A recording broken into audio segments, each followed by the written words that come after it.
Hello বন্ধুরা, আসসালামু আলাইকুম। Welcome back to my channel Bengal mom cooking. আশা করছি আপনারা ভালো আছেন।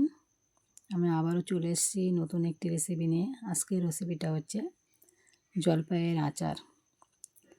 দেখুন, আমি আধা কিলো জলপাই নিয়েছি, পরিষ্কার পানি দিয়ে ধুয়ে আমি এটা নিয়েছি। দেখুন, জলপাইয়ের গায়ে একটু একটু দাগ লেগে আছে, কেননা এটা জলপাইয়ের সিজনটা শেষ হতে চলেছে। ওর জন্য একটু একটু দাগ আছে, কোনো অসুবিধে নেই, হয়ে যাবে। দেখুন, আমি পরিষ্কার পানি দিয়ে ধুয়ে নিয়ে এসে তারপর আমি চাকু দিয়ে একটু একটু করে কেটে নিচ্ছি, যাতে মশলাগুলো ওর মধ্যে ঢুকে যায়। তার জন্যে আমি এটা এরকম করে কেটে নিচ্ছি। দেখুন, ভালো করে এরকম করে কেটে নিতে হবে, তাহলে টেস্টটা ভালো হবে।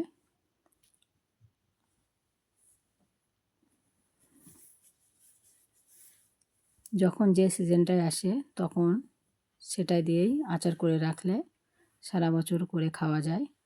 আমি যে আচারটা করছি এটাও কিন্তু রেখে দিয়ে সংগ্রহ করে রাখলে সারা বছর খাওয়া যাবে, 1 বছর ভালো থাকবে পুরো। দেখুন, আমার কাটাটা পুরো রেডি হয়ে গেছে। আমি এর মধ্যে একটু আচারের মশলাটা বানিয়ে নিচ্ছি। আমি 4 পিস শুকনো ঝাল নিয়েছি, আর অল্প একটু মৌরি দিয়েছি, ধনে দিয়েছি আস্ত।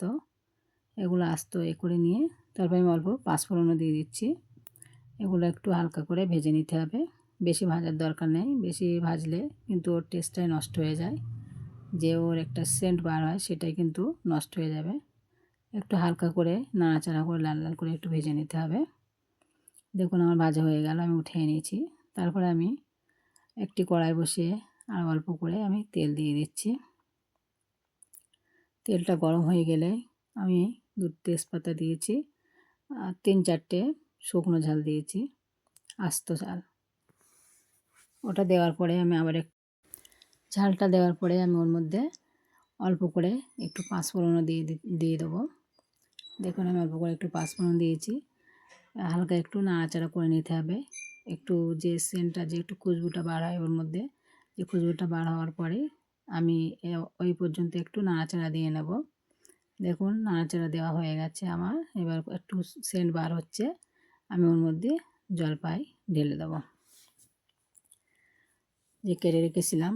কেটে রেখে একটু পানিটা ঝরিয়ে নিয়েছি। এটা আমি সেদ্ধ করলাম না, আপনারা চাইলে সেদ্ধ করতে পারেন, কিন্তু আমি সেদ্ধ করলাম না। কেন, তেলে দিয়ে একটু নাড়াচাড়া করলেই ও অল্প সময়ে ওটা সিদ্ধ হয়ে যায়, ওই জন্য আমি আলাদা করে আর সিদ্ধ করলাম না। দেখুন, তেলে দিয়ে একটু নাড়াচাড়া করতে হবে বেশি সময়, একটু 10 মিনিট ধরে একটু সিদ্ধ করে নিতে হবে, যাতে একটু গলে যায়। তার জন্য একটু নাড়াচাড়া করে ভালো করে করে নিতে হবে। দেখুন, পুরো একটু হালকা হালকা গলে গিয়েছে। তার মধ্যে আমি একটু লবণ দিয়ে দিয়েছি। লবণটা দেওয়ার পরে একটু পানি বার হবে, সেজন্য আমি আগে দিয়ে নিই লবণটা। পানিটা বার করে নিই, তারপরে আমি লবণটা দিয়েছি। দেখুন, লবণটা দেওয়ার পরে তারপরে আমি 1 চামচ হলদি দিয়েছি, তারপরে শুকনো ঝালের গুঁড়ো দিয়েছি। এবার আস্তে আস্তে এটা পুরো পানিটা বার তো আগেই হয়ে গেছে, ওই জন্য একটু শুকিয়ে গেছে। শুকিয়ে যাওয়ার পরে এটা আমি আরও একটু লবণ হলুদ ঝাল দিয়ে আমি আরও একটু নাড়াচাড়া করে নিয়েছি। তারপরে আমি যে গুড় করে রেখেছিলাম, গুঁড়ো করে রেখেছিলাম, গুড়টাও আমি দিয়ে দিয়েছি।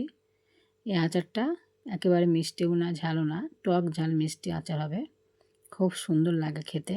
আপনারাও বাড়িতে এভাবে বানিয়ে দেখবেন, টেস্টও সুন্দর আসে। আপনারা শুধু খেতে পারবেন, এটা শুধু খাওয়ার জন্যেই। দেখুন, যে আমি মশলাটা গুঁড়ো করে রেখেছিলাম এর মধ্যে আমি মশলাটা দিয়ে দিয়েছি, মশলার গুঁড়োটা দিয়ে দিয়েছি। দেখুন, দেওয়া হয়ে গেছে, দেখতে তো কত সুন্দর লাগছে, পুরোপুরি সিদ্ধ হয়ে গেছে। আবারও একটু আমি জাল করে নেব, অল্প সময় পর্যন্ত একটু জাল করে নেব। তারপর আমি 4টা এলাচ গুঁড়ো করে দিয়েছি।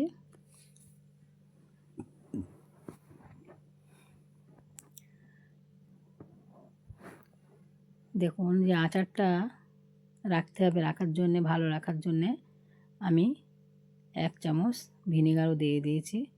যে কোনো আচার করলে একটু ভিনেগার দিলে কি ভালো হয়, ভালো থাকে, বেশি দিন সংগ্রহ করে রাখলে ভালো থাকে, তার জন্য ভিনেগারটা দেওয়া।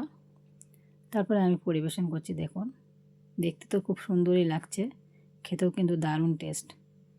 এখন আমার ভিডিওটি যদি ভালো লেগে থাকে আপনারা সাবস্ক্রাইব করবেন, লাইক কমেন্ট শেয়ার অবশ্যই করবেন, আমার পাশে থাকবেন।